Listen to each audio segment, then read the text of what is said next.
Bueno, vamos a hablar de las centrales nucleares, vamos a ver el funcionamiento, el proceso de fisión que se lleva a cabo para que funcionen, vamos a ver los equipos que se utilizan, la clasificación o configuración de esos equipos que puede ser cualquiera de estas dos.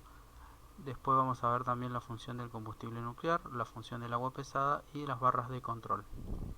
Empecemos con la característica o descripción del sistema. Las centrales nucleares son centrales termoeléctricas, como lo vemos acá en este esquema de una central termoeléctrica clásica. Recordemos que lo que se hacía era bombear agua en estado líquido hacia una caldera. La caldera lo que hace es, a través de quemar combustible, generar calor para que el agua líquida pase a estado de vapor, y ese vapor se direcciona hacia una turbina de vapor que tiene una configuración como lo vemos acá en la imagen, en la cual el vapor ingresa, golpea una serie de álabes que están dispuestos en ruedas, y ese movimiento rotatorio hace mover un eje que está acoplado al que están acopladas todos estos álabes, y finalmente el movimiento rotativo puede utilizarse en un generador para generar energía eléctrica posteriormente. Bueno, en realidad en el mismo instante en el que comienza a girar.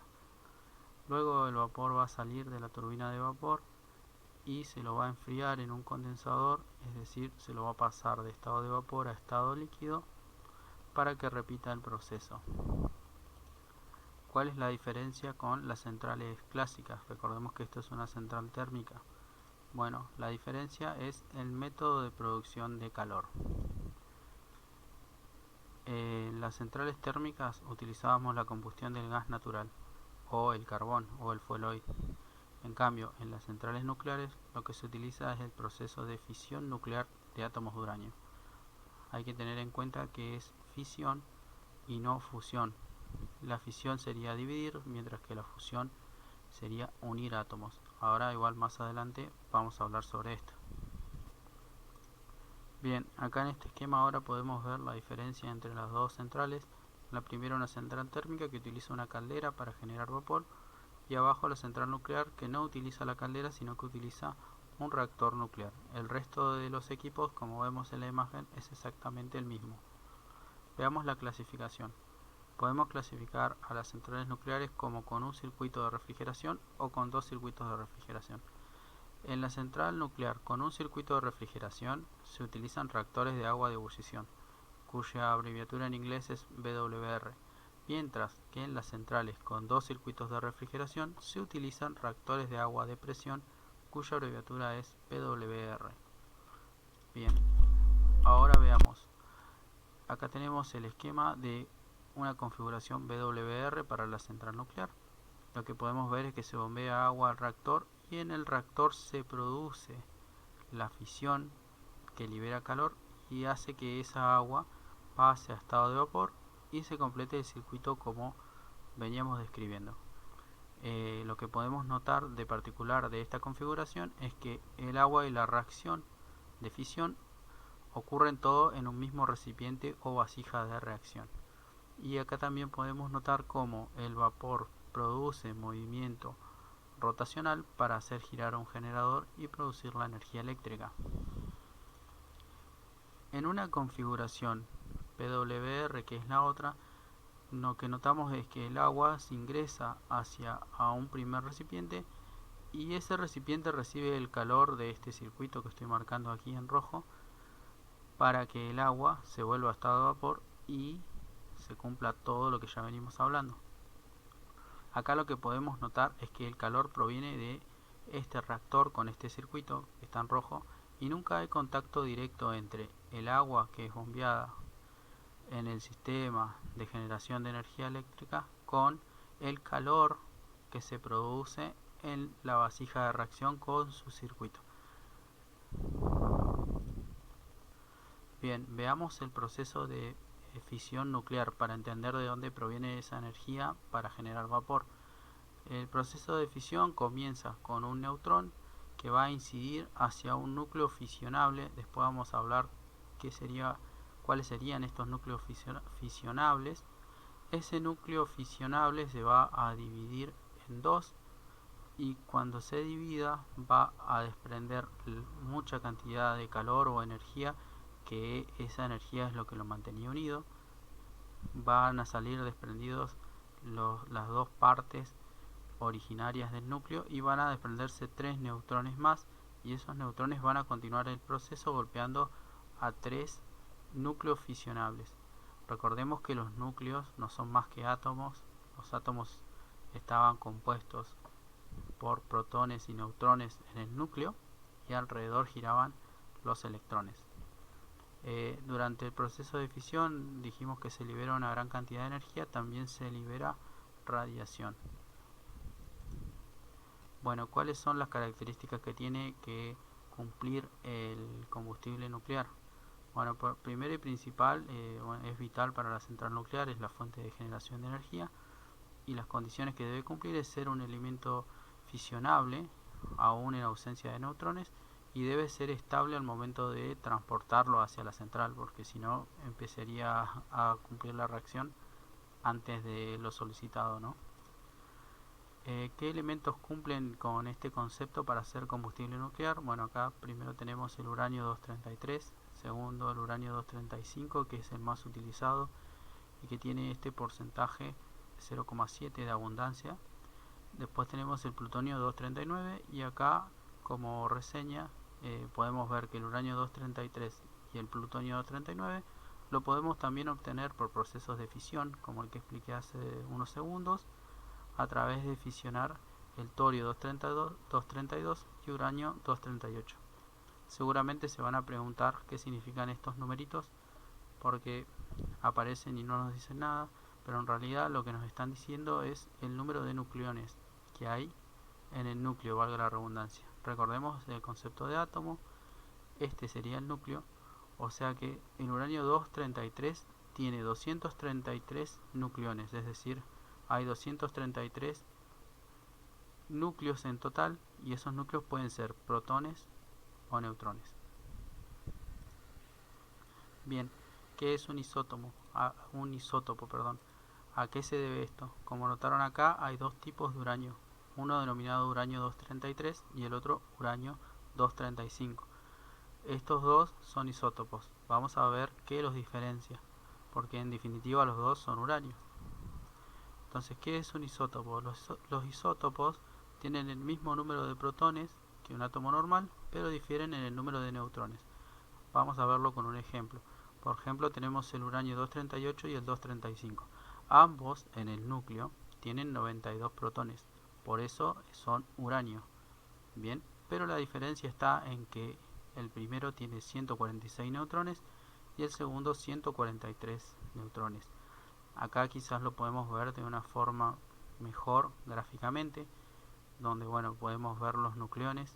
Tenemos los verdes, que serían los neutrones, y los rojos, los protones. La diferencia básicamente está en el número de neutrones entre un tipo de uranio y el otro. La clasificación del uranio que se utiliza en los reactores es la siguiente. Se puede utilizar uranio natural, que está compuesto de uranio 238 y uranio 235. Acá podemos ver los porcentajes, 99,3 y 0,7 respectivamente. Y el otro tipo de combustible es el uranio enriquecido, que también es una mezcla de uranio 238 y uranio 235, solo que ahora tengo hasta 3% de uranio 35 en la mezcla. Es decir, tengo más átomos fisionables. El 235 es más fisionable, el uranio 235 es más fisionable que el uranio 238. ¿Cómo se dispone el combustible nuclear en la reacción? Bien, el combustible se presenta en forma de pastillas de óxido de uranio, que se encuentran entre vainas o varitas de acero inoxidable o de aleación de zinc, como lo vemos acá en la imagen. Las vainas, acá como datos, suelen tener entre 4 y 5 metros de longitud y tienen 1 centímetro de diámetro, y se colocan dentro del reactor en forma de haces, como lo vemos acá o acá, y todo ese conjunto de haces sería el elemento combustible. Como vemos, el proceso empezaría con una pastilla de óxido de uranio, se la coloca entre las vainas de acero inoxidable, se forma la varilla y la varilla en conjunto forma un haz, que sería el elemento combustible, y esto, así como está y lo vemos en la imagen, va a ir al reactor. Bueno, esta imagen simplemente es para mostrar los elementos, el elemento combustible. Cada uno de estos sería lo que estoy marcando acá, y acá, luego de ser utilizado, se lo coloca en piscinas de agua para contener la radiación que emiten después de ser utilizada su energía para generar vapor de agua. Bien, otro elemento importante en los procesos de fisión nuclear es el moderador. El moderador, como su nombre lo dice, modera el impacto, modera la energía cinética de los neutrones, y eso es para que la reacción pueda sobrevivir en el tiempo. Eso es para que los neutrones liberados puedan seguir con la reacción en cadena. Recordemos cómo era la reacción. El neutrón debía golpear al átomo de uranio para que se produzca la fisión, y en la fisión liberarse la energía. Bueno, yo modero, vamos a ver con este ejemplo, modero la velocidad de este neutrón para que asegurarme de que golpee al uranio 235. Imaginémoslo con la analogía de esta pelota de golf que está cerca de este hoyo. Si la pelota de golf la golpeo muy fuerte, va a pasar de largo y no va a entrar en el hoyo, es decir, no va a golpear al átomo de uranio. Entonces, ¿qué hago? Modero la velocidad para que tenga una velocidad adecuada y pueda ingresar al hoyo de golf, que sería el equivalente a golpear el átomo de uranio. Generalmente, como moderador se utiliza agua pesada. La fórmula del agua pesada es la siguiente, la que vemos acá: D2O sería 2 átomos de deuterio, 2 átomos de deuterio y un átomo de oxígeno. Y el deuterio es un isótopo del hidrógeno, así como vimos isótopos del uranio. Recordemos que en la fórmula del agua es H2O. Miramos la diferencia, está en que acá tenemos 2 átomos de hidrógeno y acá 2 átomos de deuterio. Acá podríamos ver lo que hablábamos recién de isótopos. El hidrógeno es el elemento que tiene un protón en su núcleo. Como vemos, estos serían todos isótopos del hidrógeno. Todos tienen un protón en su núcleo. La diferencia está en que el deuterio tiene un neutrón y el tritio, que es el otro isótopo, tiene 2 neutrones. Obviamente, alrededor del núcleo, para equilibrar la carga, hay un electrón. Fíjense que se anula la carga negativa del electrón con la positiva del protón. En esta imagen lo que podemos ver es cómo es el proceso de fisión cuando está moderado por agua pesada. El neutrón llega, golpea al elemento fisionable. El elemento fisionable se fisiona, se parte en 2 partes. Se liberan 3 neutrones. Uno se va a fugar, otro se va a ir hacia más átomos fisionables, y el tercero, que es rápido, lo que va a hacer es golpear con el agua pesada para regular esa velocidad o esa energía cinética, y se vuelva lo suficientemente lento y pueda seguir el proceso de reacción en cadena.